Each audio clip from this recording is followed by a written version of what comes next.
centuries before the Roman Empire reached its peak, before gladiators, emperors, and marble cities dominated Europe, there existed a kingdom so fierce, so wealthy, and so underestimated that Rome itself trembled at its name. A kingdom armed with mystical curved swords, led by a king whose very presence terrified generals, and rich in gold mines so vast the Romans believed the gods themselves protected them. And yet, most people today barely even know it existed.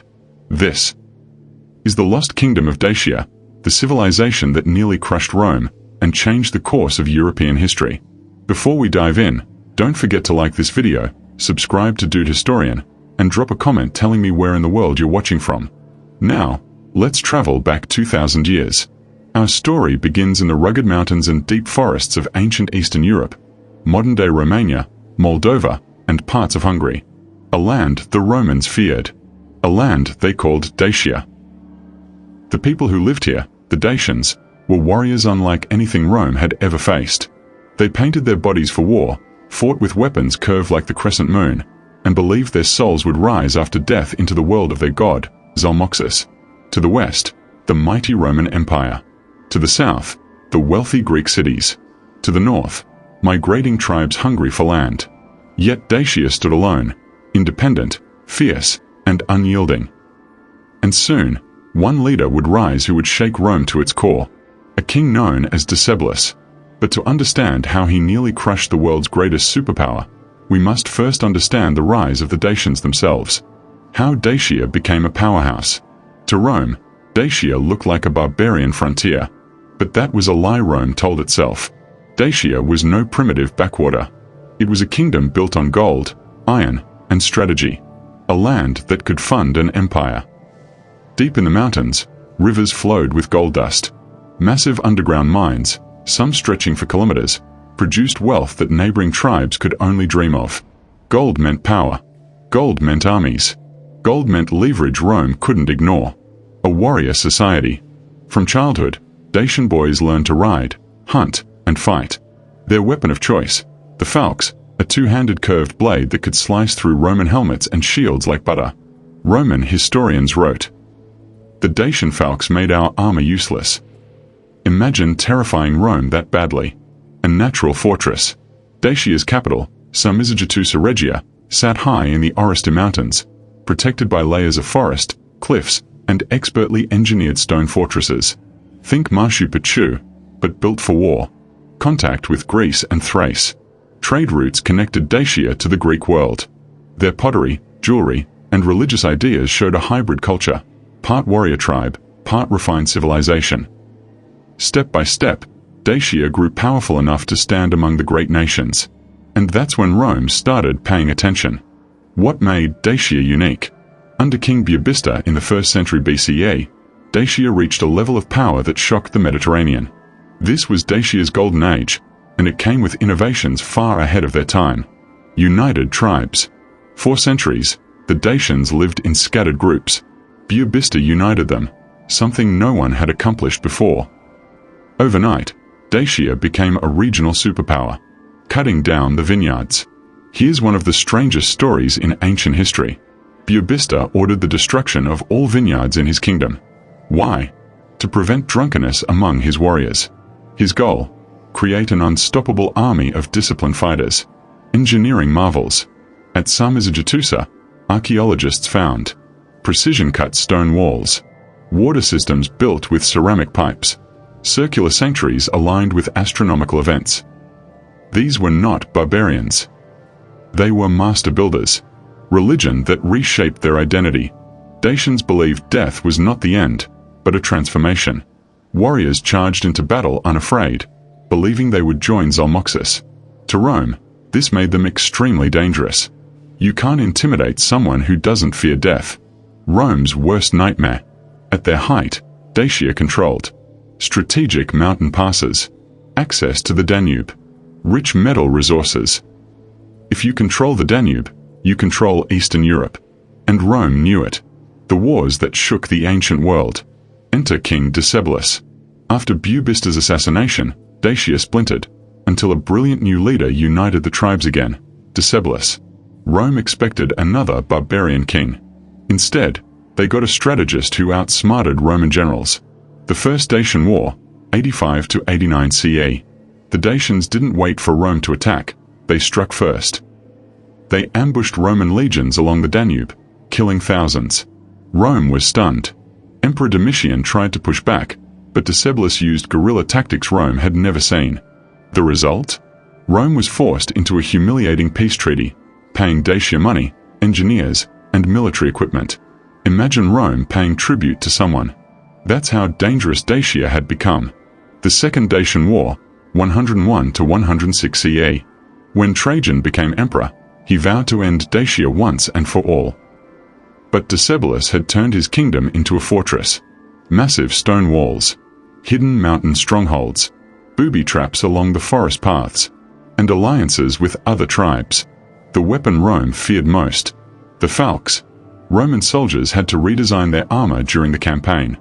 They added extra helmet plates, reinforced shields, arm guards. Why? Because the Falx could reach behind a shield and hook into flesh or bone. Even today, few weapons in history forced Rome to rewrite its military equipment. Battles that nearly broke Rome. Trajan threw everything at Dacia, tens of thousands of troops, siege engines, cavalry, auxiliary units. In battle after battle, Dacian warriors held their ground. There were moments Rome thought it might lose. Moments when the empire teetered at the edge of humiliation. If Dacia had defeated Trajan, Rome's northern frontier might have collapsed. But history took another path. The year is 106 CE. Smoke hangs over the Dacian mountains like a shroud. The forests that once protected the kingdom now whisper with the marching feet of tens of thousands of Roman soldiers. Trajan has returned, and this time, he has come to end Dacia forever. The siege of Sarmizegetusa Regia. Decebalus retreats to his capital, the mountain fortress of Sarmizegetusa Regia. Its walls curl around the peaks like stone serpents. Hidden water systems, sacred sanctuaries, and watchtowers stand ready. But Rome has learned. Rome has adapted. Trajan brings engineers, siege engines, and legions hardened by years of war. Slowly, brutally, they carve roads through the mountains, roads still visible today, dragging their catapults and battering rams toward the heart of Dacia. The siege begins. Day after day, Roman artillery pounds the walls. Night after night, Dacian warriors launch daring counterattacks. But the moment that breaks the kingdom is far more tragic. Rome finds the secret water pipe that feeds the fortress. They destroy it. A fortress without water is a fortress already defeated. As thirst spreads through the city, the people weaken. The final gates fall. Roman legions flood in, and the once mighty Dacian capital burns.